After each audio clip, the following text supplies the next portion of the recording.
Berikut kita saksikan paparan utama edisi Isnin 12 September.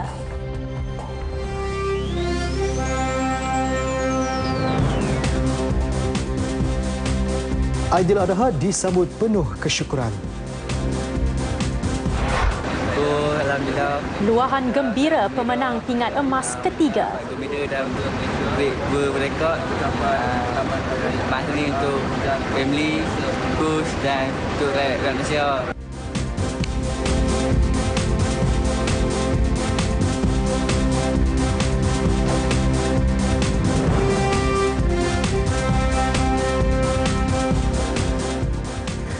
Umat Islam di negara ini siang tadi menyambut Hari Raya Aidiladha dengan menunaikan solat sunat Aidiladha berjemaah diikuti penyempurnaan korban yang diagih-agihkan kepada fakir miskin. Sekaligus membuktikan perhimpunan terbesar yang menyatu padukan umat Islam seluruh dunia.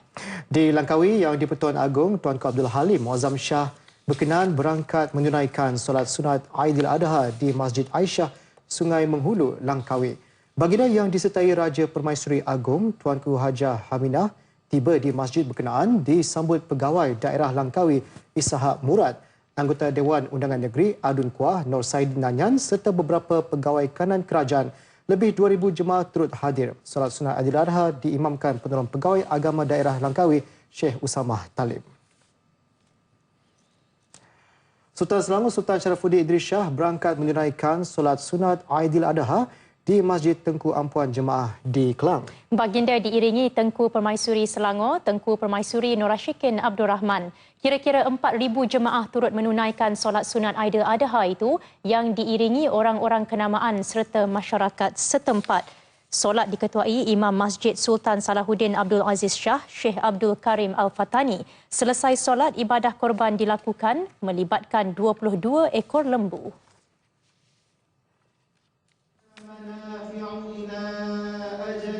Di Masjid Tengku Ampuan Afzan Kuantan Pahang, Tengku Mahkota Pahang, Tengku Abdullah Sultan Haji Ahmad Shah serta Tengku Puan Pahang, Tengku Hajah Azizah Aminah Maimunah Iskandar menunaikan solat sunat Aidiladha bersama hampir 1,000 jemaah.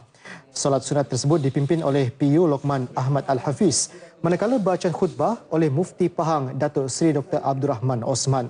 Tengku Mahkota Pahang kemudiannya turut menyaksikan penyerahan 12 ekor lembu korban sumbangan baginda serta orang ramai untuk ibadah korban.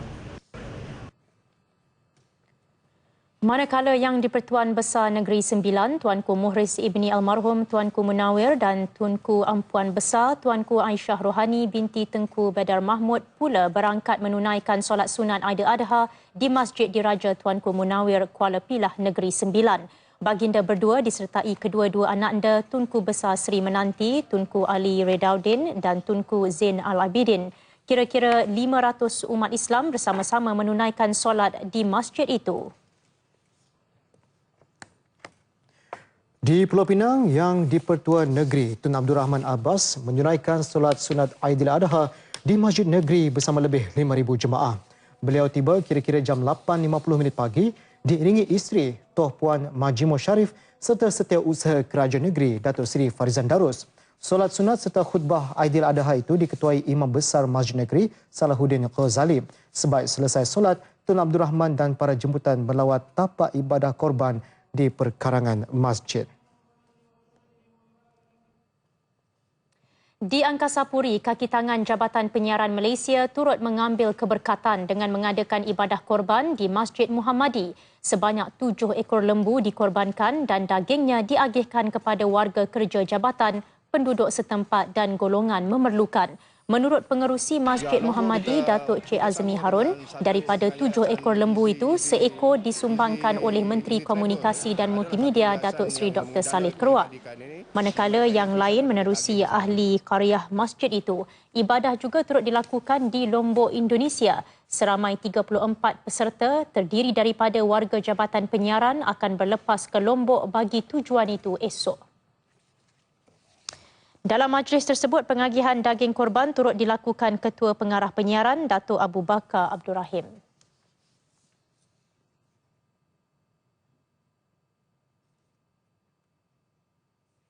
Di Ampang, hampir 1,000 umat Islam menghadiri majlis korban perdana anjuran UMNO bahagian itu. Sebanyak 19 ekor lembu dikorbankan. Sumbangan daripada Menteri Kabinet dan orang perseorangan dan daging korban diagihkan kepada golongan asnaf di cawangan UMNO seluruh bahagian itu.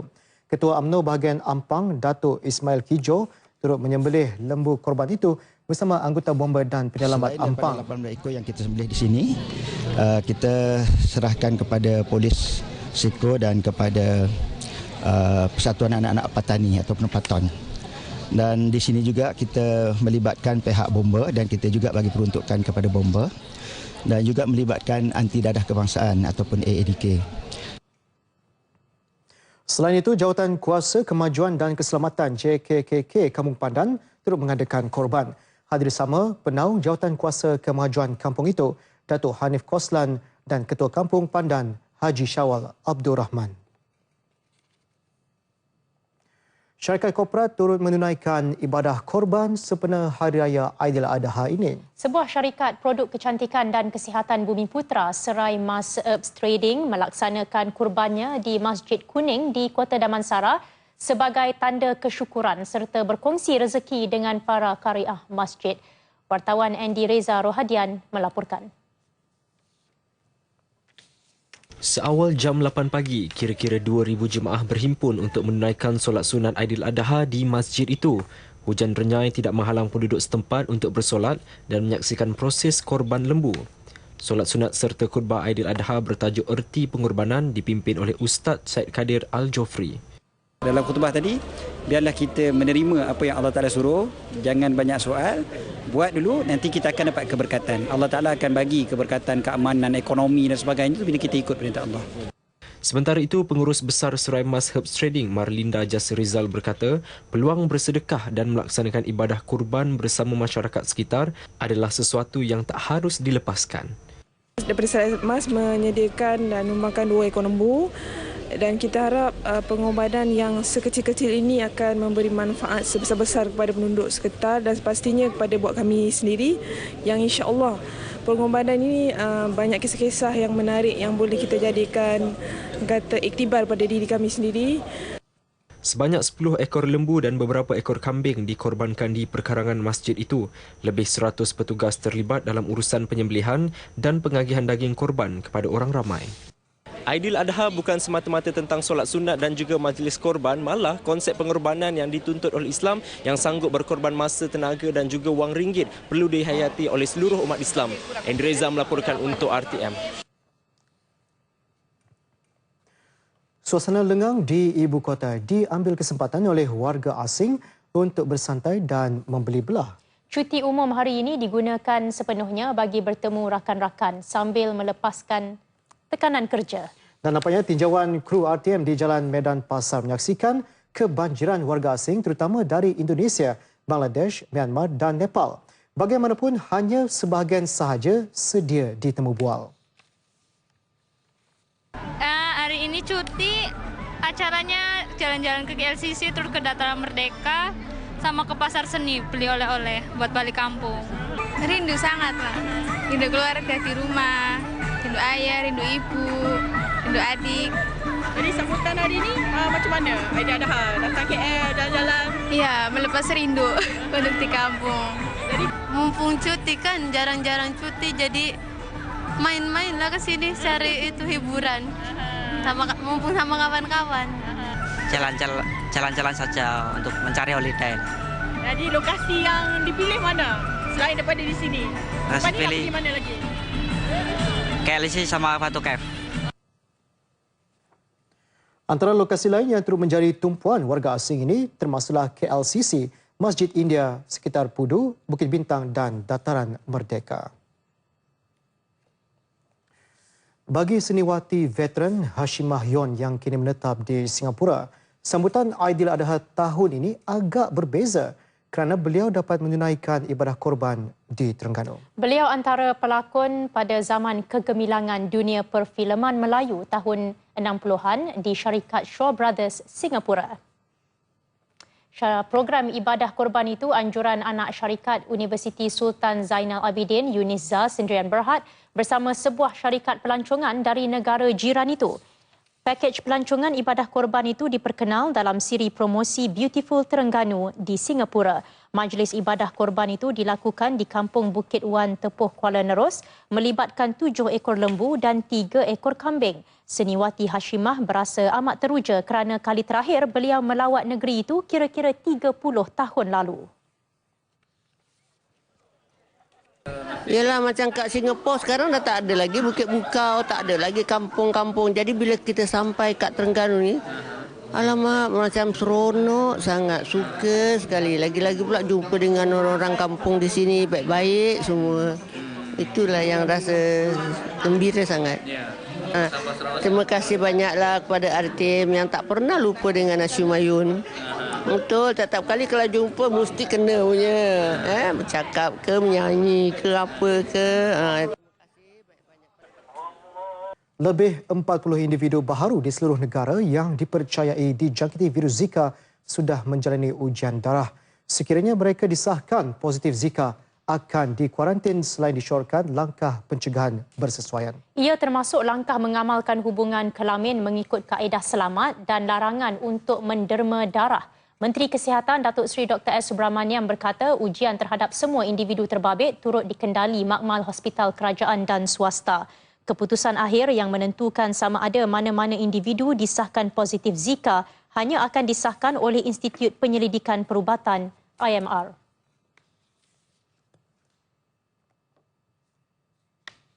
We have made sure requested that all tests done anywhere, the confirmation must again be done by IMR because that is the place where the standard is. So dan lepas itu saja we said we will announce whether any case is positive or negative. So under the guideline, so walaupun ada kadang-kadang laporan kes-kes suspek, tetapi kita akan menjalankan pemeriksaan yang sepenuhnya untuk tiap-tiap satu kes itu. Dan kalau dibuktikan dengan sepenuh, lepas itu kita akan mengumumkan itu. 9 September lalu, jumlah kes Zika yang disahkan di seluruh negara sebanyak 4 kes. Manakala pada 10 September, kes keempat yang disahkan jangkitan virus Zika dilaporkan di Johor Bahru membabitkan seorang wanita hamil. Di Ipoh Perak, pemeriksaan kesihatan wajah dilaksanakan di semua pintu sempadan negeri itu sebagai langkah mengekang penularan virus Zika. Exko Pelancongan, Kesenian, Kebudayaan dan Multimedia Negeri, Datuk Noli Ashlin Muhammad Razzi berkata, langkah itu penting bagi mengurangkan kebimbangan pelancong terhadap ancaman virus Zika itu. Setakat ini, imbasan suhu badan dilakukan di lapangan terbang Sultan Azlan Shah. Langkah kawalan itu penting bagi memastikan promosi Tahun Melawat Perak pada tahun 2017 tidak terjejas.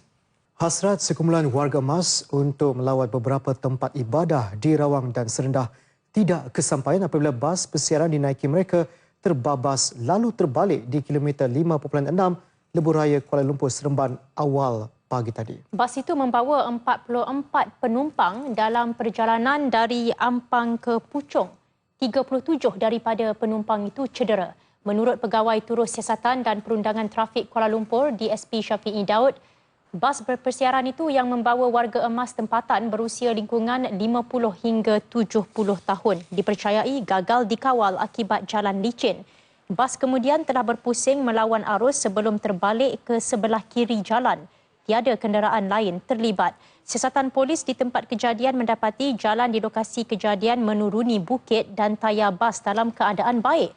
Keadaan bas juga baik dan tiada sebarang kerosakan mekanikal semasa kejadian.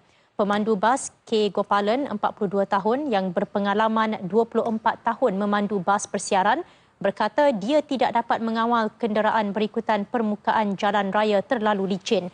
37 penumpang yang cedera itu dihantar ke Hospital Kuala Lumpur, Hospital Serdang dan Hospital Universiti Kebangsaan Malaysia, HUKM.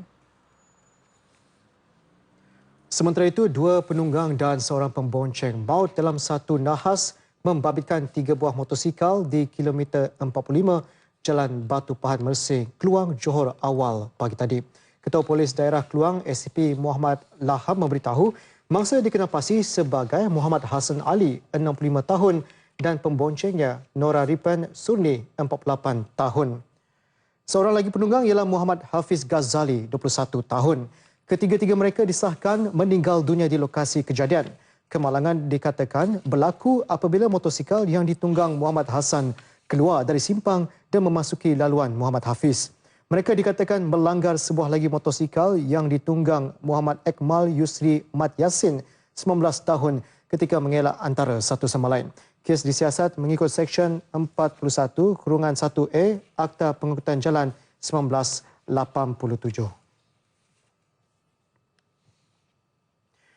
Baik, dalam pada itu, awal pagi tadi juga 3 maut dan 2 cedera parah dalam kemalangan melibatkan 2 kenderaan di Jalan Macap Durian Tunggal Alor Gajah. Kejadian itu dipercayai berpunca daripada kereta Toyota Vios yang hilang kawalan lalu memasuki laluan bertentangan sebelum bertembung dengan Proton Wajah. Mereka yang maut dikenali sebagai P. Raman, 51 tahun, yang merupakan pemandu kereta jenis Proton Wajah. 2 lagi yang maut ialah penumpang Toyota Vios iaitu Yao Chin Sun dan Yong Heng Ah, masing-masing berusia 22 tahun. Ketua Polis Daerah Alor Gajah, Superintendent A. Asmadi Abdul Aziz berkata ketiga-tiganya terbunuh di lokasi akibat kecederaan kepala. Mangsa yang cedera parah pula dikenali sebagai Sin Jia Chung dan Li Lian Kuang. Kedua-duanya berusia 22 tahun.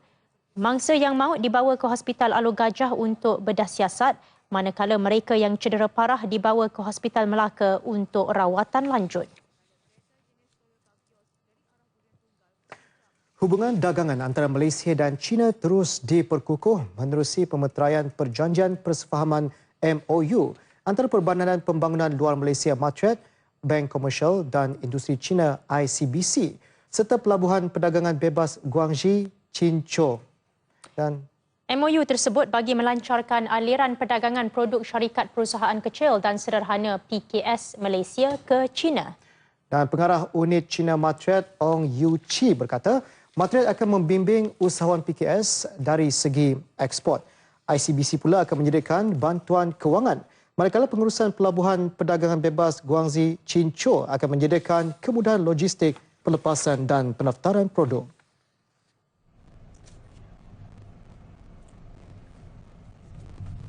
Ini adalah sebahagian daripada usaha Matret untuk memperluaskan peluang-peluang untuk SME mengekspor produk-produk mereka ke China. MOU ini adalah untuk menubuhkan apa yang dipanggil sebagai China ASEAN SME Trade Platform. Jadi ini bukan satu platform yang sangat baik untuk syarikat-syarikat, especially SME. So melalui ini, Matret akan membantu dari segi kenapasti syarikat-syarikat SME dan juga produk-produk yang akan dimasukkan dalam platform ini. Jelasnya, usahawan PKS tempatan harus memanfaatkan sepenuhnya peluang yang ditawarkan dengan meluaskan pasaran ekspor ke China yang mempunyai 1.3 bilion populasi. Ini termasuk ICBC Mall yang merupakan platform dalam talian ICBC yang ketika ini mempunyai 30 juta pengguna.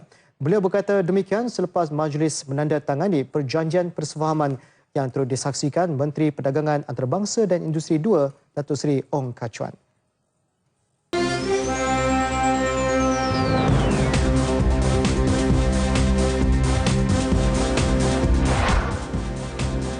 Rizwan Puzi cuba nasib dalam acara lompat jauh. Stan Wawrinka juarai terbuka Amerika Syarikat.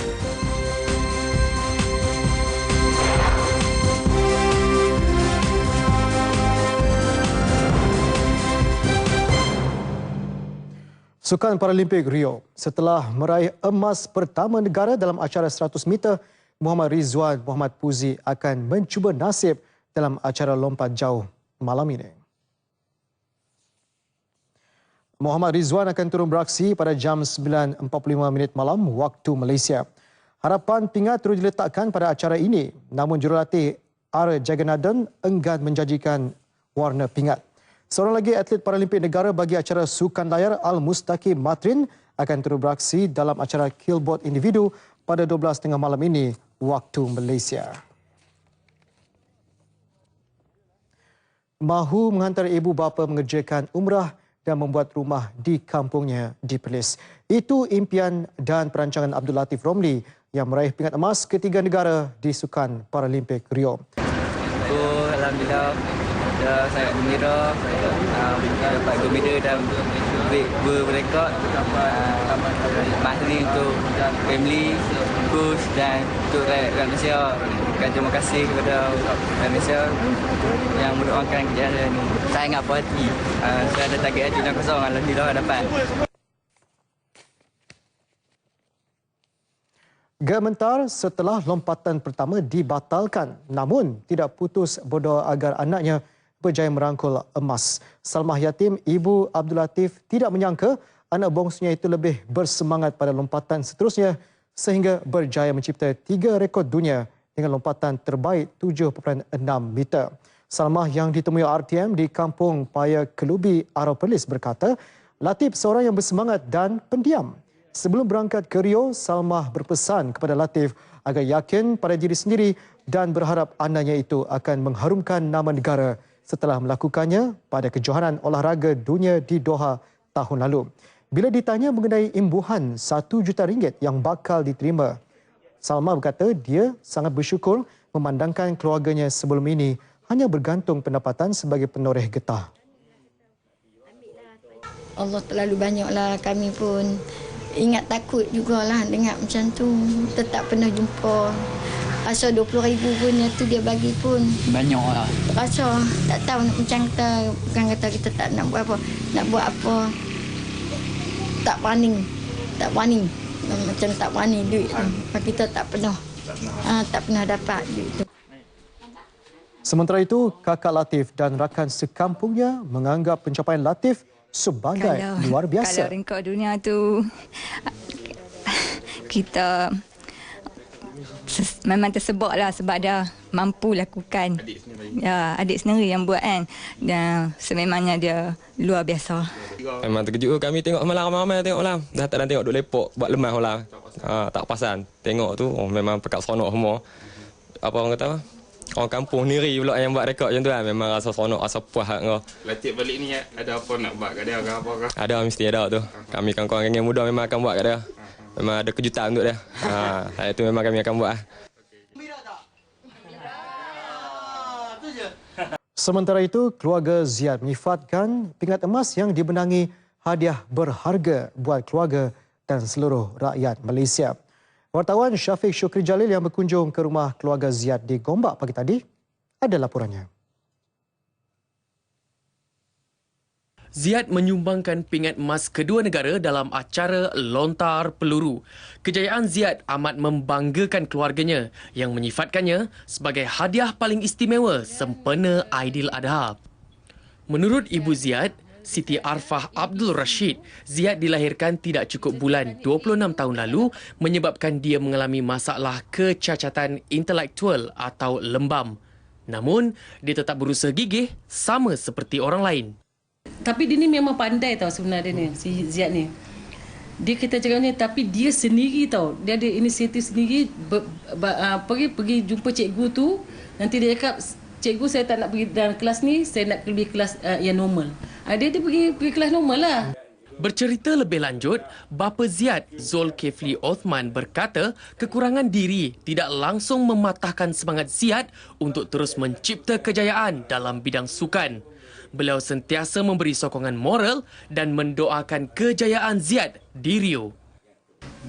Tentulah saya sebagai seorang ayah, saya rasa sangat gembira, sangat-sangat gembira. Macam tu jugalah dengan rakyat Malaysia, terasa sangat gembira. Selain memenangi emas, Ziad turut mencipta rekod dunia dengan jarak lontaran 16.84 meter. Sekaligus memadam rekod dunia milik Todd Hoggett dari Australia 16.29 meter pada Tamasya Paralimpik London 2012. Kejayaan gemilang yang dilakar Muhammad Ziad Zulkifli dan atlet lain di Paralimpik Rio nyata memberi suntikan semangat yang baru bukan sahaja kepada golongan kurang upaya, malah kepada kita semua. Apapun, diharapkan agar semua atlet yang berjuang di Paralimpik Rio akan terus mampu melakar sejarah dan membawa pulang emas yang berganda buat negara. Selamat Hari Raya Aidiladha, Syafiq Syukri Jalil untuk Berita Sukan RTM. Bagi Presiden MCA Datuk Seri Liau Tiong Lai, kejayaan 3 atlet Paralimpik negara meraih pingat emas sangat menyentuh hati seluruh rakyat Malaysia. Secara tidak langsung dapat menyemarakkan semangat perpaduan dalam kalangan masyarakat berbilang kaum. So it is very heartwarming.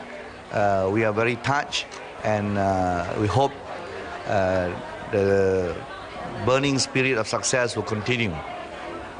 Kita dapat menyemarakkan lagi semangat kemenangan ini dan juga menyatu padukan rakyat negara kita. Tambah beliau, semangat kesukanan ditunjukkan atlet memberi erti besar kepada negara. Beliau ditemui media selepas merasmikan mesyuarat MCA bahagian Pontian dan Tanjung Piai di Pontian, Johor. Baik, badminton Grand Prix Emas Master Indonesia, 2 wakil negara pemain perseorangan wanita Goh Jin Wei dan bergu campuran nombor 2 negara Tan Kian Meng dan Lai Pei Jing tewas pada aksi final. Goh Jin Wei yang juga juara remaja wanita dunia tewas kepada pilihan utama kejohanan busanan Ong Bam Purong Pan dari Thailand 15-21, 13-21 selama 42 minit. Dengan kekalahan itu, Goh Jin Wei terlepas peluang meraih kejuaraan keduanya tahun ini setelah menjuarai kejohanan antarabangsa Orleans di Perancis pada April lalu. Gandingan Tan Kian Meng dan Lai Pei Jing pula kalah kepada pilihan kedua kejohanan Ronald Alexander Melati Daiva Octavianti dari Indonesia 16-21, 17-21 dalam masa 41 minit. Rugby Piala Agong 2016, Sabah Eagles mengekalkan status sebagai pasukan rugby terbaik Sabah apabila menewaskan pasukan wilayah Persekutuan Labuan dalam perlawanan akhir di Kota Kinabalu. Dalam perlawanan akhir ini, Sabah Eagles menewaskan Labuan dengan kedudukan mata 59 berbalas 3 menerusi 9 try dan 7 conversion. Dan Naib Presiden Persatuan Rugby Malaysia Dr. Tan Kah Hock bangga dengan prestasi yang ditunjukkan oleh pasukan Sabah Eagles yang majoriti pemain tempatan.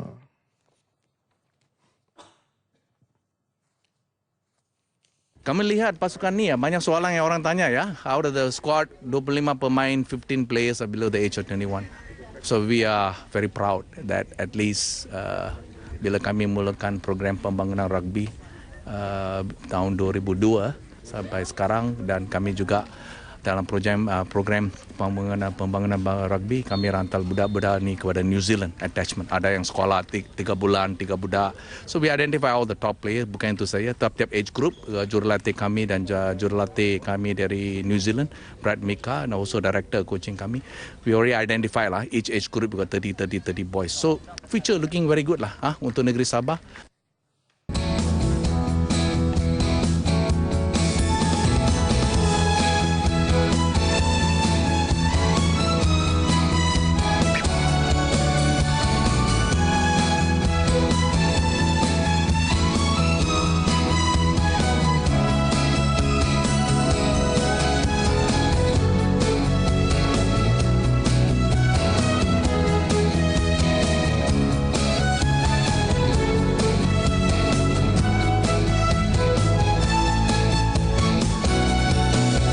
Syukur kerana hajat kami untuk meraihkan Hari Raya Aidiladha bersama keluarga di rumah sendiri tahun ini akhirnya tercapai. Penantian mereka untuk menduduki rumah kekal banjir RKB di Staponau selepas 2 tahun bencana banjir besar melanda negeri itu menjadi kenyataan.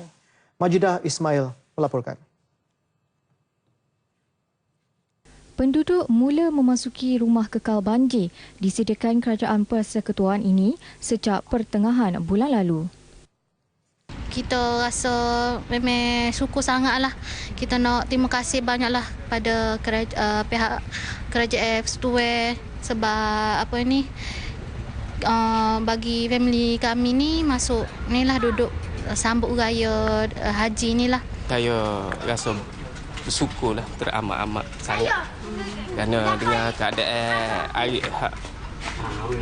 hari itu saya tidak ada tempat tinggal, jadi sekarang ini saya dah ada tempat tinggal, jadi tidak dapat nak luah perasaan syukur saya tu dengan kata-kata, hanya saya sendiri yang tahu. Syukur Alhamdulillah lah kita moga boleh rumah kekal dah. Mula duduk mau sewa. Sewa pun duduk berumah orang. Duduk berumah. Lah ni deklah boleh rumah sejati dah kak. Syukurlah, alhamdulillah. Suka menang lah negara boleh raya rumah ni. Boleh adik-beradik pun boleh duduk sini ramai-ramai. Sebelum ni umur ini? Sebelum ni duduk rumah sewa.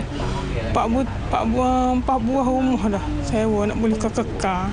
Kita berterima kasihlah kepada PN kita yang telah merasmikan tapak rumah kekal banjir di tapak Setapuna ni, dan Datuk Ramzi, Datuk Mustafa Mama yang betul lumuh usahakan tapak banjir rumah kekal ni.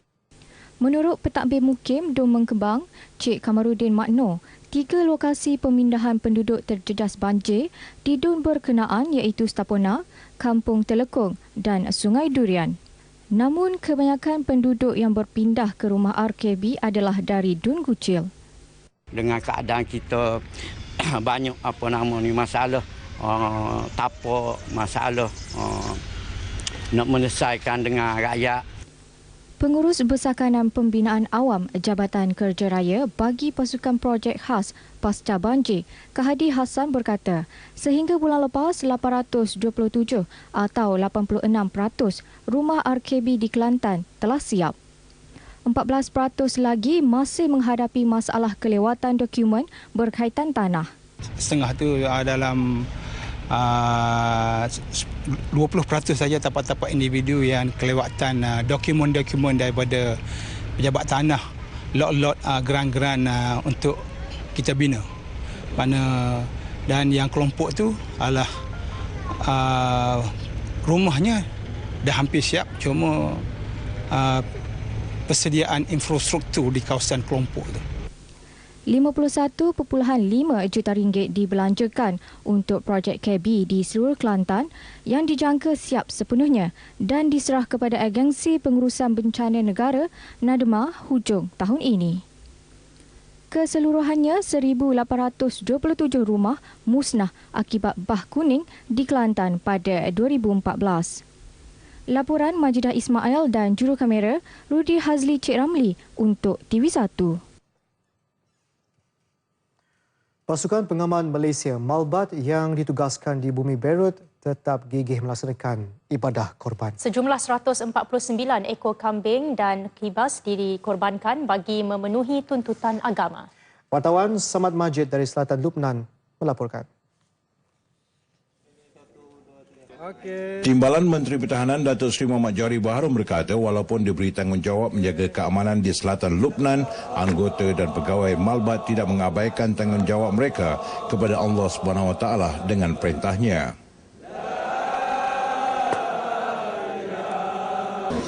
Walaupun anggota Malbat kita hari ini diberi tanggungjawab berat untuk menjaga keamanan di bumi Lebanon ini, dan namun demikian mereka tidak pernah mengabaikan tanggungjawab kepada Allah Subhanahu Wa Taala, dan hari ini ialah kita lihat bagaimana anggota kita terlibat dengan aktiviti korban, dan sebanyak 149 ekor kambing dan juga kibas telah kita korbankan hari ini, dan daging-daging ini kita akan agihkan kepada pendapatan pelarian di sekitar kawasan tanggungjawab kita di Malbat ini. Sebelum itu, kesemua anggota dan pegawai menunaikan solat Aidiladha di masjid di dalam kamp ini dengan suasana hibah berjauhan dengan keluarga demi tanggungjawab kepada bumi Balkan ini. Datuk Seri Muhammad Johari berada di Beirut sejak Rabu lepas bersama 215 anggota dan pegawai kumpulan pertama Malbat 850-4 yang diketuai Kolonel Nazim Muhammad Alim untuk melihat sendiri kesiapsiagaan dan operasi yang dikendalikan pengaman negara. Seperti yang dapat saudara saksikan di belakang saya, merupakan inilah ibadah korban yang dilakukan oleh anggota-anggota dan juga pegawai Malbat sempena dengan Hari Raya Aidil-Adha ini. Sebanyak 149 kambing dan juga kibas dikorbankan dalam melakukan ibadah ini. Inilah perjuangan yang mereka lakukan di samping menjalankan tugas yang diamanahkan oleh Malbat. Mereka juga melaksanakan ibadah kepada Allah Subhanahu Wa Taala dalam melaksanakan kurban pada hari ini. Sama Majid melaporkan untuk Berita RTM. Dua anak Malaysia antara yang turut serta bersama 20 aktivis wanita dari seluruh dunia dalam menjayakan misi membantu rakyat Palestin di Gaza. Mereka ialah Dr. Fauziah Muhammad Hassan dan Nur Syam Abu Bakar mewakili Humanitarian Care Malaysia, MyCare, yang akan menyertai misi kemanusiaan antarabangsa Women's Boat to Gaza, WBG, ke Gaza, Palestin. Dr. Fauziah dan Nur Syam yang merupakan wakil tunggal Asia Tenggara berlepas ke Sepanyol malam semalam sebelum memulakan pelayaran ke Gaza dari Barcelona pada 14 September, dijangka berlabuh di Gaza pada 1 Oktober. Dan dijangka berlabuh di Gaza pada 1 Oktober nanti. Alhamdulillah, kita menyatakan solidariti kita kepada perjuangan untuk membebaskan Gaza. Kita tahu bahawa rakyat Palestin telah dizalimi, dikongkong, dijajah selama, kalau Palestin itu 60 tahun dan kalau di Gaza 10 tahun. Sudah tentulah kita merasakan amat bertuah untuk dapat bersama-sama dengan international body untuk menyatakan secara non-violence, secara keamanan untuk memastikan dan memecahkan kepungan ke atas Gaza. Cumanya sebelum ni kita membantu dalam bentuk kewangan, kemudian dalam doa-doa kita, kemudian kita pergi misi-misi melalui darat, menyediakan pusat-pusat sumber ataupun women's community untuk membantu masyarakat sana. Tapi kali ini kita pergi dengan jasad melalui laut yang mungkin cabarannya lebih besar dan lebih tinggi.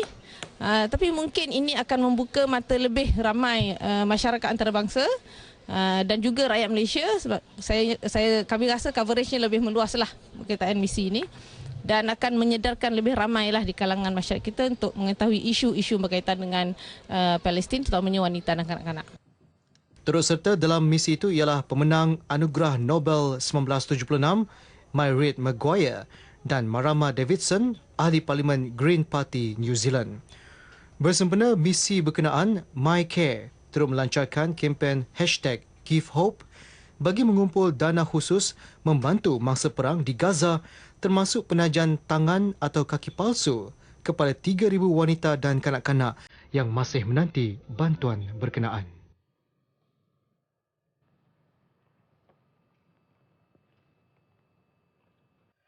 Nasional 8 berakhir di sini. Salam Baitullah menyusul. Umat Islam di seluruh dunia hari ini membanjiri masjid menyambut Aidil-Adha bagi memperingati pengorbanan Nabi Ibrahim alaihissalam. Dan nampaknya berkorban apa saja, harta ataupun nyawa, itulah tanda pengorbanan suci. Dengan itu, Assalamualaikum. Dan salam sahih sejiwa.